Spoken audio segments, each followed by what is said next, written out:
Hello friends, this is Bhavna here. Welcome to let's crack. तो कैसे हैं आप सब? आई होप आप सब अच्छे होंगे, तैयारी भी कर रहे होंगे सभी। तो आज हम करने वाले हैं, बहुत ही इंपॉर्टेंट टॉपिक होने वाला है सभी पेडागोजी के लिए। वैसे तो हम स्पेशली मैथ पेडागोजी के लिए पढ़ रहे हैं, लेकिन ये सभी में आता है, चाहे वो CDP हो, हिंदी पेडागोजी हो, इंग्लिश हो या मैथ पेडागोजी हो। ठीक है, तो हम करने वाले हैं इवेल्युएशन यानी मूल्यांकन। मूल्यांकन क्या होता है, क्या इसके उद्देश्य हैं, कितने तरह का मूल्यांकन है, कितने तरह का असेसमेंट होता है, फॉर्मेटिव असेसमेंट, सम्मेटिव असेसमेंट, सारी चीज़ों पे हम बात करने वाले हैं। ठीक है, तो सेशन को स्टार्ट करते हैं, लास्ट तक बने रहिए। अगर आपने एक भी पॉइंट मिस किया तो आपका कंसेप्ट छूट सकता है। ठीक है, तो स्टार्ट करते हैं इवेल्युएशन यानी मूल्यांकन। तो मूल्यांकन क्या होता है? Evaluation is the process which shows the achievement of a teaching. मूल्यांकन वह प्रक्रिया है जो शिक्षण की उपलब्धि को दर्शाता है, यानी कितना अचीव किया है एक बच्चे ने, कितना अचीव किया है, क्या वो अचीव कर रहा है, क्या उसके गैप्स हैं, कहाँ उसे समझ नहीं आ रहा है, कहाँ उसे रिमेडी देनी चाहिए, कहाँ उसे डायग्नोस करना चाहिए। तो ये सारी चीजें हम मूल्यांकन के अंदर पढ़ेंगे। ठीक है, ऑब्जेक्टिव्स ऑफ इवेल्युएशन यानी मूल्यांकन के उद्देश्य।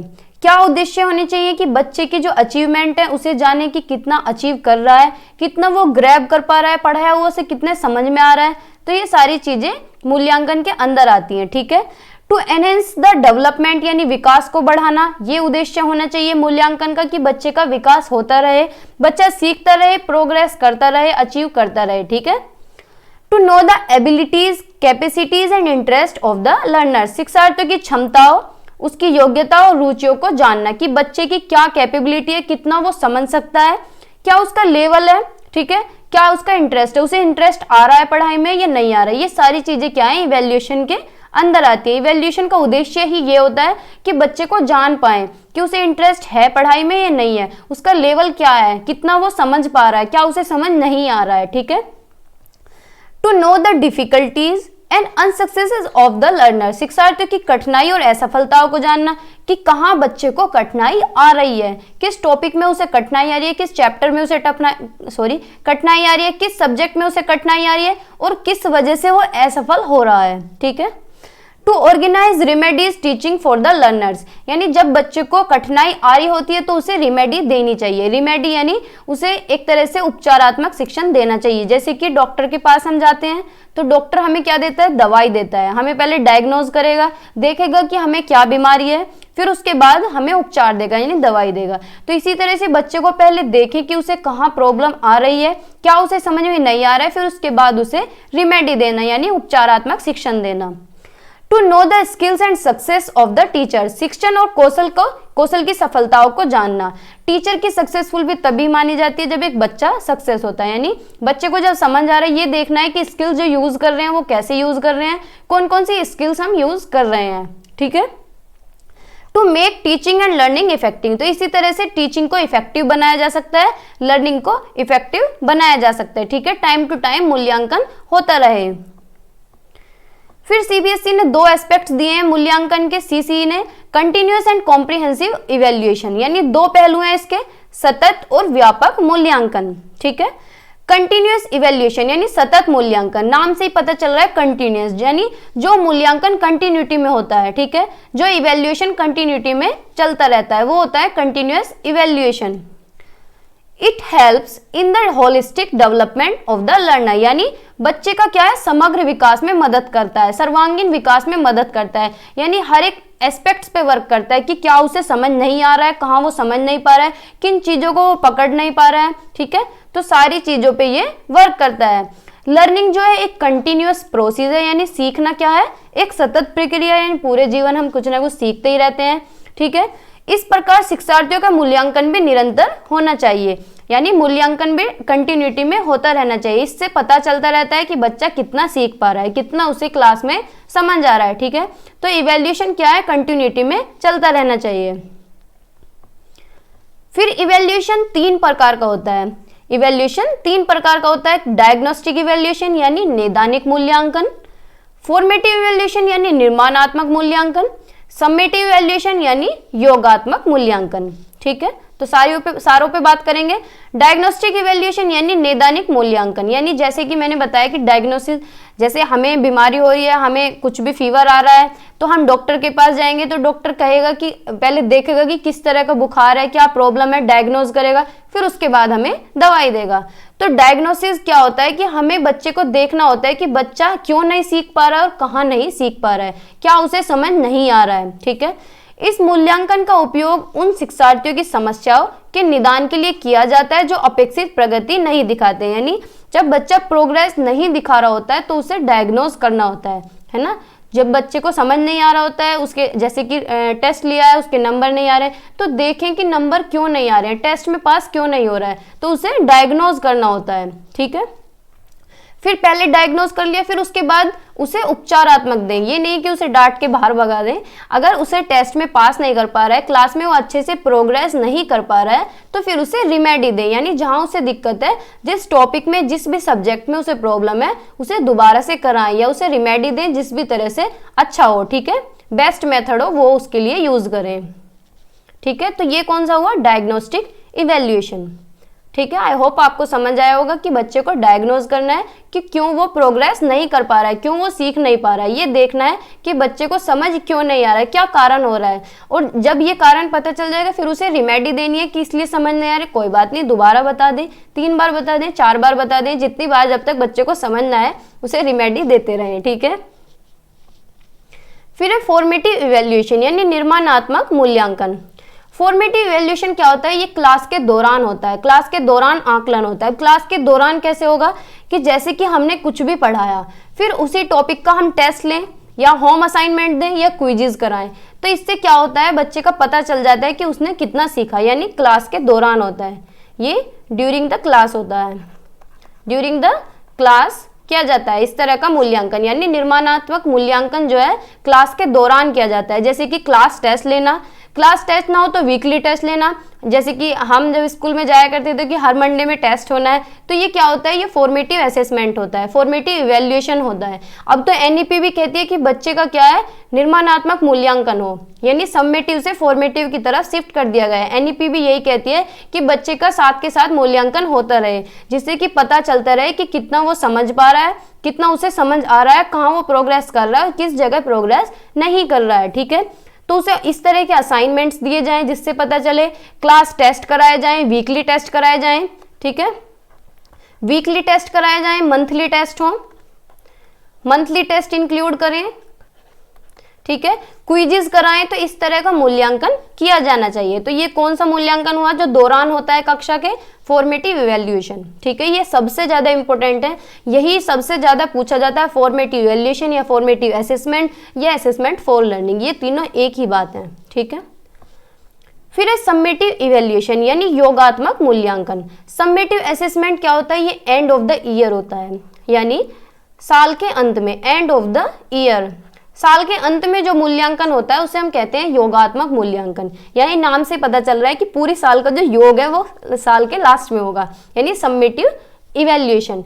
It is done after the end of the teaching session, it measures the progress of learning and scholastic achievement. यानी क्या है, ये साल के अंत में होता है, साल के अंत में ही बच्चे को आंकता है कि पूरी साल में उसने क्या सीखा, क्या उसकी अचीवमेंट है। ठीक है, तो एनईपी इस पे बात नहीं करती है, ये इतना इफेक्टिव तरीका नहीं है, तो हमें फॉर्मेटिव पे ज्यादा ध्यान देना चाहिए ना कि समेटिव पे, क्योंकि समेटिव में क्या होता है, जैसे कि फाइनल एग्जाम हुए, फाइनल एग्जाम में कोई बच्चा फेल हो गया, तो उसे क्या कर सकते हैं, पूरी साल उसे टेस्ट नहीं लिए, कुछ नहीं हुआ, लास्ट में आके उसका मूल्यांकन किया, तो उस मूल्यांकन का कोई फायदा नहीं है, क्योंकि वहां पे रिमेडी की इतनी गुंजाइश नहीं होती कि रिमेडी दे सके बच्चे को।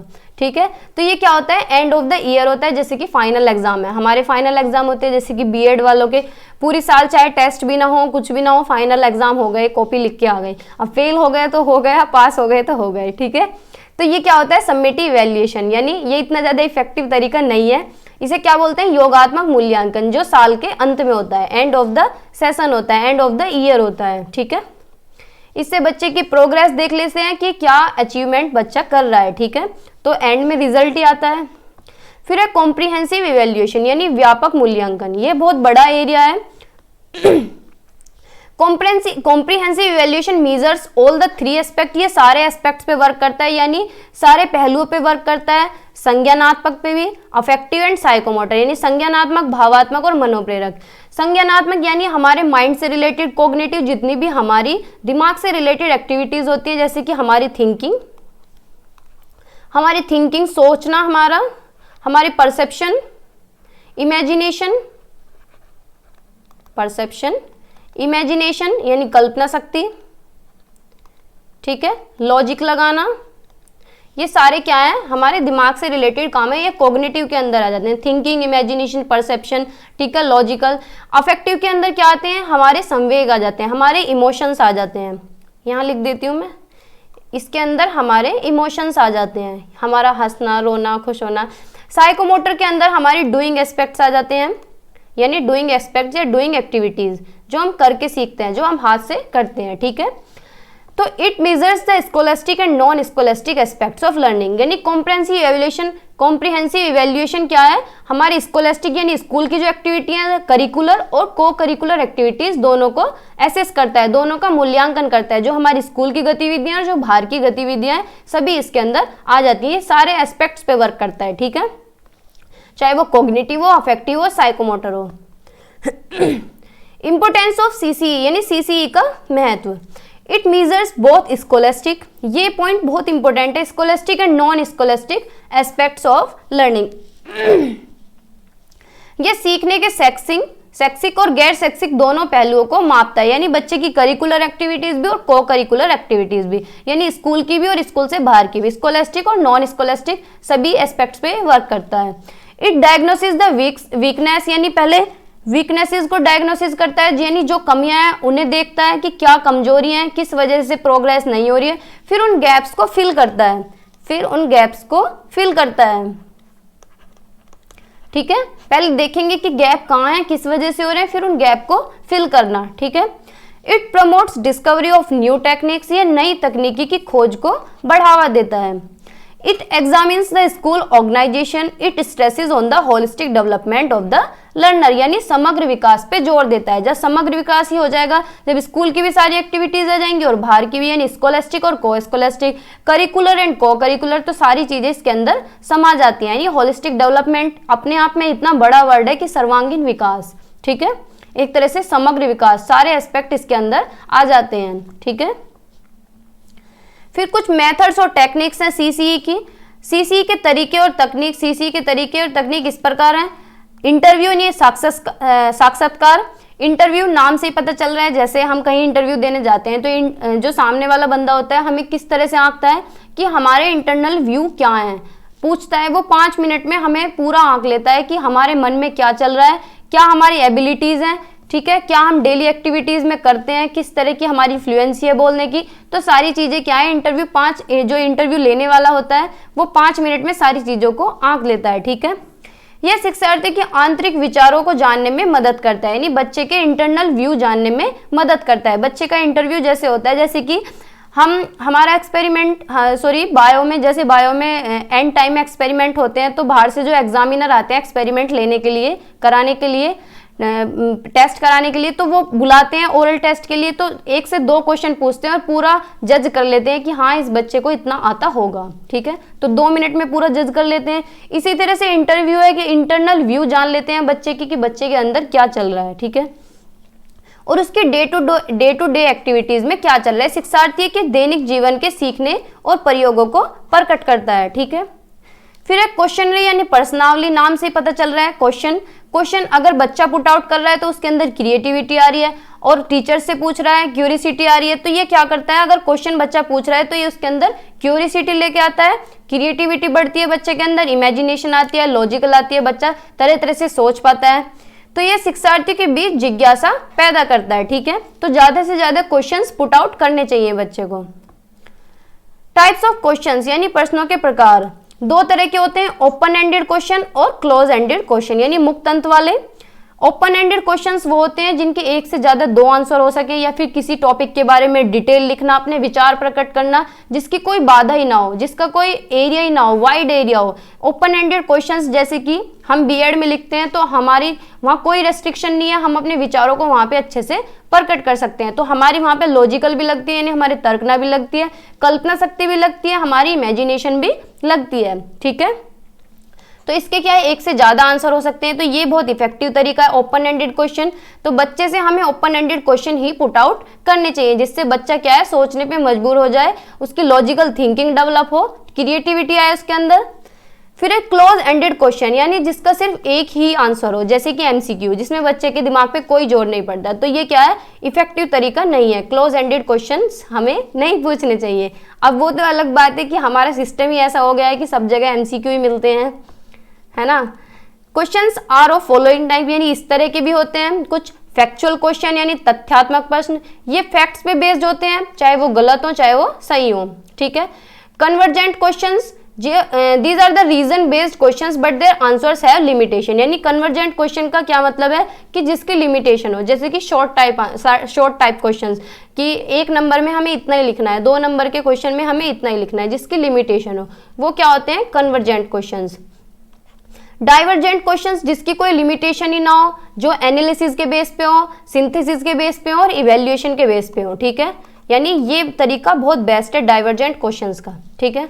These are also reason based questions but they are answered after analysis, evaluation and synthesis, यानी सोचने के बाद, एनालाइज करने के बाद, सिंथेसाइज यानी विश्लेषण, संश्लेषण, सारी चीजों के बाद जो उत्तर निकलता है, जो आंसर निकलता है, वो होते हैं डाइवर्जेंट क्वेश्चंस। ठीक है।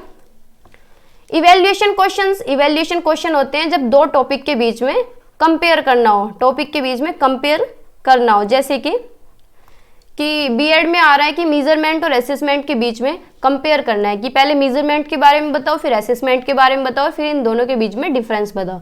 तो वो क्या होता है, इवैल्यूएटिंग क्वेश्चंस होते हैं। ठीक है।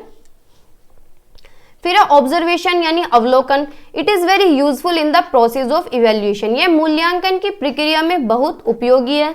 ये ग्रुप में भी हो सकता है, इंडिविजुअली भी हो सकता है, यानी हम किसी को ऑब्जर्व कर रहे हैं तो अकेले भी ऑब्जर्व कर सकते हैं और ग्रुप में बैठे बच्चों को भी ऑब्जर्व कर सकते हैं। अब क्लास में सारे बच्चे हैं, उन्हें एक साथ भी ऑब्जर्व कर सकते हैं और अकेले बच्चे को भी ऑब्जर्व कर सकते हैं। ठीक है।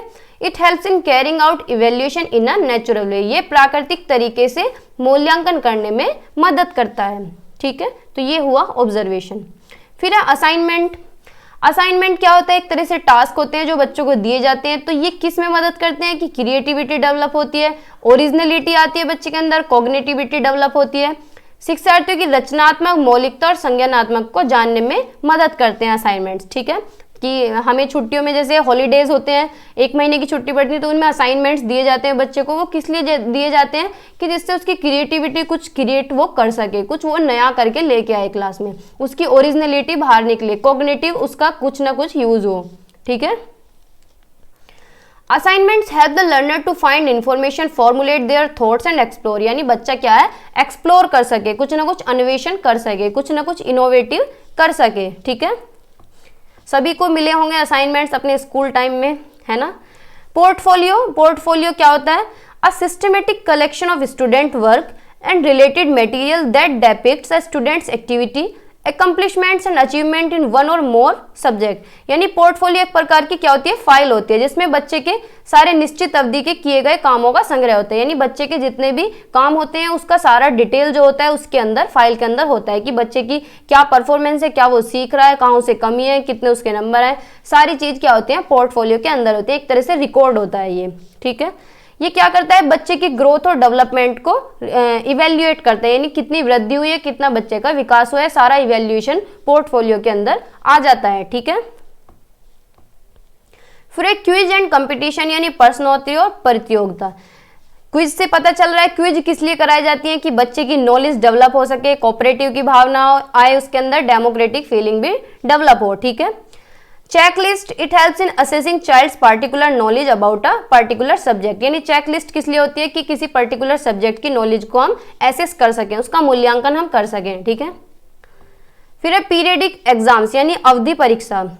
It duns during the process of learning, ये सीखने की प्रक्रिया के दौरान होता है, यानी नाम से ही पता चल रहा है पीरियडिक एग्जाम जैसे मंथली टेस्ट होते हैं, वीकली टेस्ट होते हैं।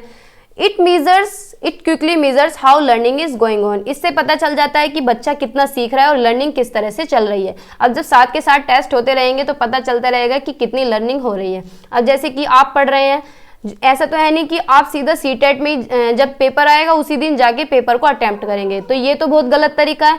तो आपको क्या करना है, एक पीरियडिक एग्जाम्स अपने लगाने हैं कि आज पूरा टेस्ट कर लिया बैठ के, फिर कल पूरा पेपर कर लिया, फिर 2 दिन बाद कर लिया, फिर उसे चेक करना। तो इससे क्या है, लर्निंग का पता चल जाता है कि कितनी लर्निंग हो रही है, कितना आप सीख पा रहे हैं। ठीक है, जैसे कि आपने पेपर लगाया तो आपको पता चलेगा कि सीडीपी में तो मेरे 25 नंबर ही बन रहे हैं, मेरे 22 नंबर ही आ रहे हैं, तो मुझे और थोड़ी सी मेहनत करनी है। मैथ में, पेडागोजी में मेरे इतने नंबर कट रहे हैं, कंटेंट में इतने कट रहे हैं, तो मुझे यहाँ पे वर्क करना है। तो आपको पता चल जाता है कि कितना हम सीख पा रहे हैं।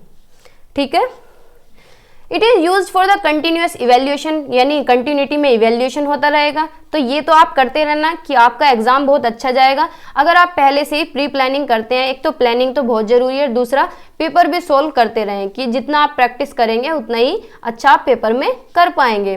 ठीक है, तो आपको पीरियडिक एग्जाम्स कराने हैं, अपने खुद के ही करने हैं, सेल्फ असेसमेंट करना है। ठीक है, एनुअल एग्जाम्स यानी वार्षिक परीक्षा, it is conducted on the end of the session, ये सत्र के अंत में आयोजित की जाती है। जैसे कि फाइनल एग्जाम, जैसे कि आपका क्या है एनुअल एग्जाम, अब जो है अब तो आपकी डिग्री पूरी हो चुकी है, तो आपका जो एनुअल एग्जाम है वो सीटेट है, यानी अभी फॉर्म निकले हैं, तो जब फॉर्म बंद हो जाएंगे तो एंड में क्या होगा, पेपर होगा। ठीक है, it is useful in comprehensive evaluation, ये व्यापक मूल्यांकन में उपयोगी है। ठीक है, एनुअल एग्जाम होते हैं जो एंड ऑफ द ईयर होते हैं, जैसे कि हमारे फाइनल एग्जाम होते हैं।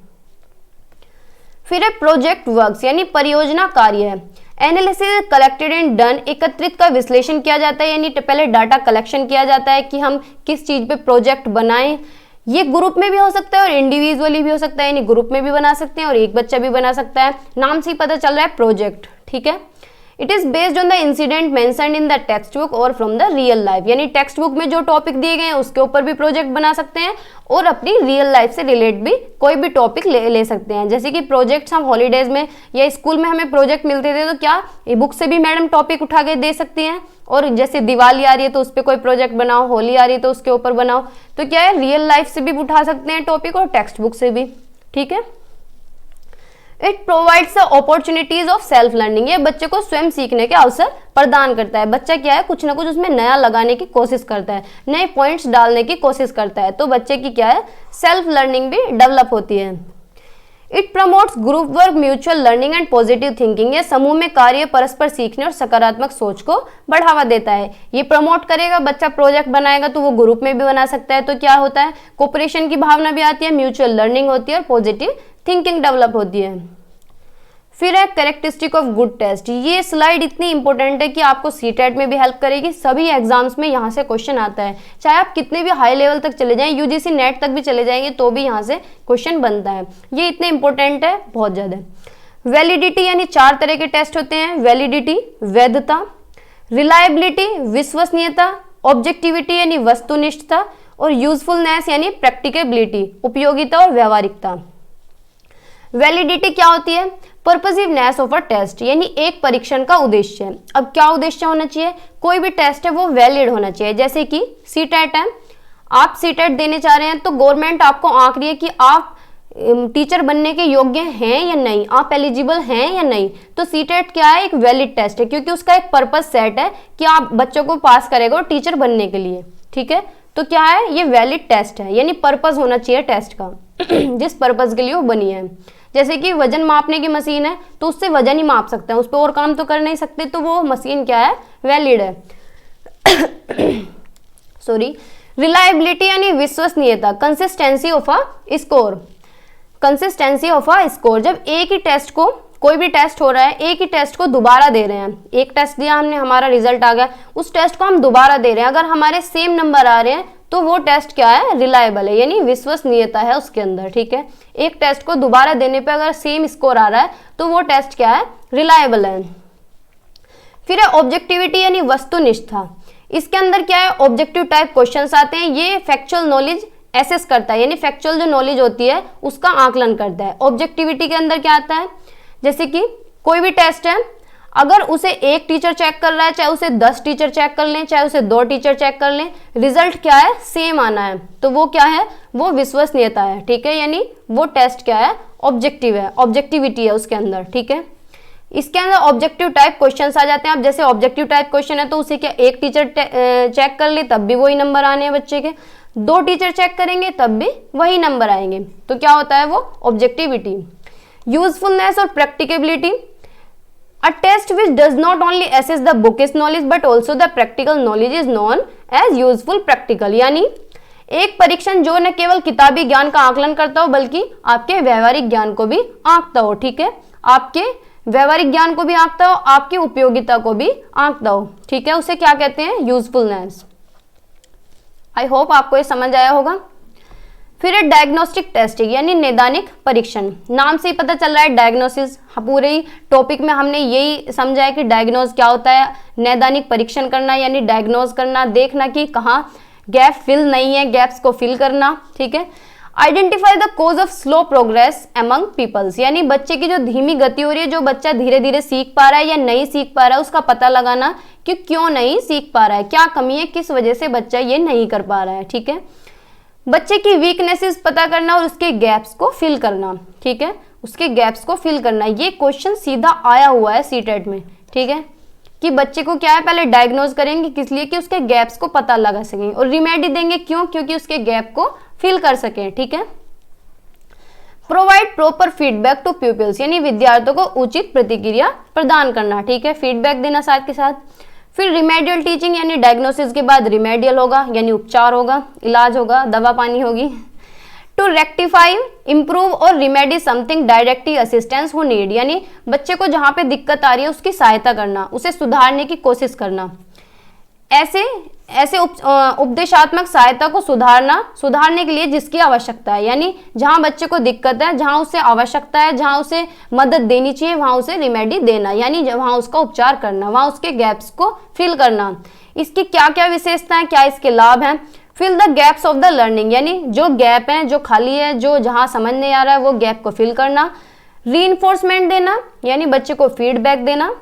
रेक्टिफाइज द कंसेप्ट, अवधारणा को ठीक करना, जैसे कि टेस्ट में नंबर कट रहे हैं क्यों, क्योंकि उनने क्वेश्चन गलत किया है। गलत क्यों किया है, क्योंकि उसने गलत पढ़ लिया था, कंसेप्ट उसका गलत हो गया था, तो उस कंसेप्ट को ठीक करना, ठीक है। Provide correct and necessary foundation which is useful for future learning, सही और आवश्यक आधार प्रदान करें जो भविष्य में सीखने के लिए उपयोगी हो, यानी इस तरह की नॉलेज दें जो फ्यूचर में उसके काम आए। ये क्या है, ग्रुप में भी हो सकता है और इंडिविजुअली भी हो सकता है। यानी रिमेडी क्या होते हैं कि एक भी बच्चे को हम देख सकते हैं कि भाई तुझे क्यों नहीं आ रहा, और पूरी क्लास को भी देख सकते हैं कि भाई ये कंसेप्ट जो मैंने पढ़ाया था ये तो किसी को भी समझ नहीं आया, चलो दोबारा पढ़ते हैं, ठीक है। तो ये होता है कि इंडिविजुअली भी कर सकते हैं और ग्रुप में भी कर सकते हैं। फिर 4 तरह का असेसमेंट होता है, मूल्यांकन, ये बहुत इंपॉर्टेंट है, इस स्लाइड से सीटेट में क्वेश्चन आता ही है, ठीक है। सीडीपी में भी आ सकता है, Hindi pedagogy, English pedagogy, math pedagogy, कोई भी पेडागोजी हो सभी में से क्वेश्चन आ सकता है। असेसमेंट ऑफ लर्निंग, नाम आपने सुन लिया होगा, सीखने का आकलन, सीखने के लिए आकलन और सीखने के रूप में आकलन, ये 3 ही इंपॉर्टेंट है, वैसे मैंने 4th वन भी रख लिया है। असेसमेंट सबसे पहले पढ़ते हैं for learning, assessment for learning, बस आपको यही याद रखना है। अगर असेसमेंट फॉर लर्निंग है तो बात हो रही है फॉर्मेटिव असेसमेंट की, ठीक है, फॉर्मेटिव असेसमेंट की बात की जा रही है। फॉर्मेटिव असेसमेंट कौन सा होता है, जो क्लास के दौरान होता है, जो हम पीछे पढ़ के आए, जो क्लास के दौरान आकलन होता है वो होता है फॉर्मेटिव असेसमेंट, यानी जैसे कि class test, weekly test, quiz कराना, असाइनमेंट कराना, तो ये आते हैं असेसमेंट फॉर लर्निंग के अंदर, ये कहलाता है असेसमेंट फॉर लर्निंग या फॉर्मेटिव असेसमेंट, ये आपको बिल्कुल अच्छी तरह याद रखना है। असेसमेंट ऑफ लर्निंग यानी समेटिव असेसमेंट, क्या है, समेटिव असेसमेंट, यानी एंड ऑफ द ईयर हो रहा है जो समेटिव असेसमेंट, जो एंड ऑफ द ईयर हो रहा है, जैसे कि फाइनल एग्जाम जो सेशन के लास्ट में हो रहा है, ठीक है। असेसमेंट एज लर्निंग, एज से क्या होता है, यानी हम जो अपना आकलन कर रहे हैं खुद का, यानी सेल्फ असेसमेंट, ये क्या है, सेल्फ असेसमेंट, सेल्फ असेसमेंट या फिर पीयर असेसमेंट, यानी खुद का आकलन कर रहे हैं या फिर एक दूसरे के साथ कर रहे हैं, जैसे दोस्त हैं, फ्रेंड्स हैं, एक दूसरे का आकलन कर रहे हैं कि तू मेरी कॉपी चेक कर, मैं तेरी कॉपी चेक करता हूँ, ठीक है। तो ये क्या हुआ, assessment as learning. This is like diagnostic assessment, कि पता लगाना कि कहाँ कमी है और खुद ही आकलन कर लेना उसका। Assessment in learning, student themselves, इसमें क्या करता है, बच्चा खुद को ही मॉनिटर करता है, खुद को ही असेस करता है और खुद को ही रिफ्लेक्ट कर लेता है। यानी है तो ये भी इसी की तरह, लेकिन इसमें क्या होता है, टीचर जो है मेंटर की तरह वर्क करता है, जहां जरूरत पड़ती है टीचर की हेल्प ले लेते हैं। लेकिन ये पूछा नहीं जाता, ये तीनों इंपॉर्टेंट है और सबसे ज्यादा जो इंपॉर्टेंट है ये है असेसमेंट फॉर लर्निंग। ये इतना इंपॉर्टेंट है, हर बार पेपर में पूछता है। ठीक है, तो 4 तरह के असेसमेंट है, assessment of learning, assessment for learning, assessment as learning और असेसमेंट इन लर्निंग। अगर आप सारे में कंफ्यूज हैं तो बस एक याद रखिए, बाकी आपको खुद याद हो जाएंगे। असेसमेंट फॉर लर्निंग है, फॉर का मतलब है फॉर्मेटिव असेसमेंट जो क्लास के दौरान हो रहा है। ठीक है, ऑफ लर्निंग है तो समेटिव असेसमेंट, एज है तो एज यानी खुद यानी सेल्फ असेसमेंट। बस इतना याद रखें, बाकी कंसेप्ट आपका खुद बनता चला जाएगा जैसे जैसे आप क्वेश्चंस को करेंगे। ठीक है, आई होप आपको ये समझ आया होगा। अगर नहीं समझ आया तो कमेंट सेक्शन में बता दीजिएगा, मैं दोबारा बता दूंगी। ठीक है, तो कैसा लगा आपको ये सेशन, ये भी कमेंट में बता देना, और जो बच्चे नए हैं चैनल पे वो सब्सक्राइब कर देना। ठीक है, बाकी जिन्होंने नहीं किया है वो भी कर दें। Thank you, bye bye, take care.